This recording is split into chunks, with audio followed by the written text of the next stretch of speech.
मैं आपकी हिंदी टीचर आज आपको लेसन 13 का पार्ट 13 का सारांश बताने जा रही हूँ।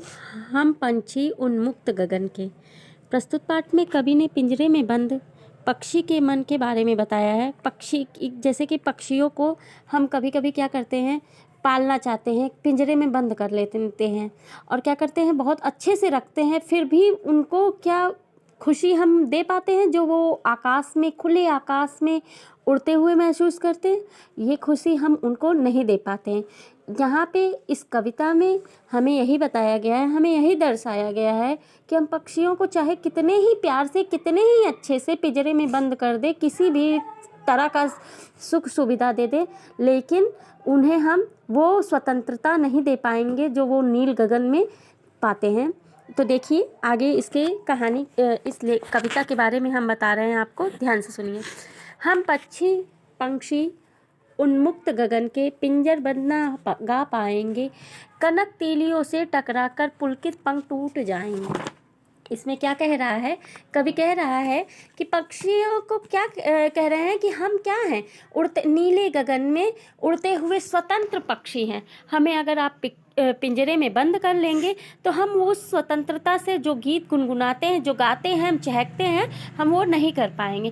कनक तीलियों से टकराकर पुलकित पंख टूट जाएंगे। मतलब इसमें कवि कह रहा है कि पक्षी कह रहे हैं कि जो सोने की तीलियों से पिंजरा बना हुआ है, अगर उसमें भी हमें रखा जाएगा तो हमारे ये जो प्रफुल्लित प्रसन्न पंख के हैं वो सोने की तीलियों से टकरा टकरा के टूट जाएंगे।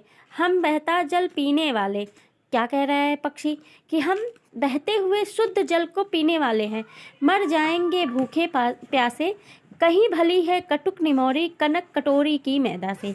पक्षी कह रहे हैं कि हम बहता शुद्ध जल पीने वाले हैं और अगर हमें सोने की कटोरी में मैदा मिले फिर भी हमें वो नहीं अच्छी लगेगी, उससे कहीं ज़्यादा अच्छी हमें क्या लगेगी, कटुक निमोरी। कटुक निमोरी हम क्या कहते हैं, नीम का जो कड़वा फल होता है उसी को हम कहते हैं कटुक निमोरी। तो पक्षी कह रहा है हम कटुक निमोरी हमें बहुत ज़्यादा पसंद है, किसकी अपेक्षा, कैद में सोने की कटोरी में मैदा देने से कहीं ज़्यादा हमें भली है, अच्छी है कटुक निमोरी। स्वर्ण श्रृंखला के बंधन में अपनी गति उड़ान सब भूले, बस सपनों में देख रहे हैं तर की फुनगी पर के झूले। यहाँ पे पक्षी कह रहे हैं कि स्वर्ण श्रृंखला मतलब सोने की चेन में अगर हमें बांध दिया जाए तो भी हम अपना उस गति को भूल जाएंगे, उस उड़ान को भूल जाएंगे, क्योंकि हमें क्या चाहिए, हमें स्वतंत्रता चाहिए। और हम कभी सपनों में फिर हम सोचेंगे कि हाँ, हम कभी सपने में जो सोचते थे कि पेड़ों की फुनगियों पर, पेड़ों की जो टहनियों पर हम झूला करते थे, वो सिर्फ हमारे सपनों में, हमारी कल्पनाओं में ही जीवित रह जाएगा। ऐसे थे अरमान की उड़ते नीले नभ की सीमा पाने, लाल किरण सी चोंच खोल चुगते तारक अनार के दाने। यहाँ पे पक्षी क्या कह रहे हैं, ऐसे थे अरमान, हमारे अरमान क्या थे, सीमा पाने की, हमारी मतलब नीले आसमान में हमें जितना भी उड़ना था वो हमारा अरमान था कि हम नीले आकाश में उड़ते रहें और क्या करें, सूरज की लाल लाल किरणों की तरह हमारी जो चोंच है उनसे हम तारक अनार के दाने, मतलब तारों के जैसे हम दूर रहते हैं, तारों से बहुत दूर हैं तो हमें तारे बहुत छोटे छोटे दिखते हैं, तो उसी भांति उन्हें अनार के दानों की तुलना किससे की है, तारों से।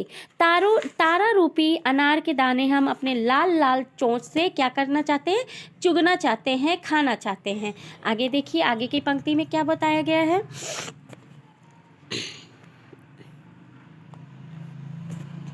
होती सीमाहीन क्षितिज से इन पंखों की होड़ा होड़ी। यहाँ पे पक्षी क्या कह रहे हैं, हम जो सीमाहीन क्षितिज जानते हैं, जहाँ आकाश और धरती का मिलन होता है, मिलते हैं, वो हमारा वो एरिया क्या कहलाता है, क्षितिज कहलाता है। तो यहाँ पे पक्षी यही कह रहे हैं कि हम उड़ना चाहते हैं, हमारे पंखों की होड़ होती है, हम लोग खुले आसमान में जहाँ धरती और आकाश मिलते हैं वहाँ तक की उड़ान भरना चाहते हैं, या तो क्षितिज मिलन बन जाता, यहाँ पे पक्षी कह रहे हैं या तो क्षितिज से हम मिल जाते या हमारी मृत्यु हो जाती। नीड़ न दो चाहे टहनी का, यहाँ पे पक्षी कह रहे हैं चाहे हमें घोंसला मत दो टहनी का, आश्रय छिन्न भिन्न कर डालो। चाहे हमारे आश्रय, हमारे रहने के जहाँ स्थान है उसको पूरा अस्त व्यस्त कर दीजिए, लेकिन पंख दिए हैं तो आकुल उड़ान में विघ्न न डालो। यहाँ पे पक्षी कह रहे हैं चाहे हमारे घोंसले तोड़ दो, जहाँ हमारा आश्रय है उसे नष्ट कर दो, लेकिन हमें अगर पंख दिए गए हैं तो हमारी उड़ान में किसी तरह की विघ्न, परेशानी, बाधा मत डालो। ठीक है।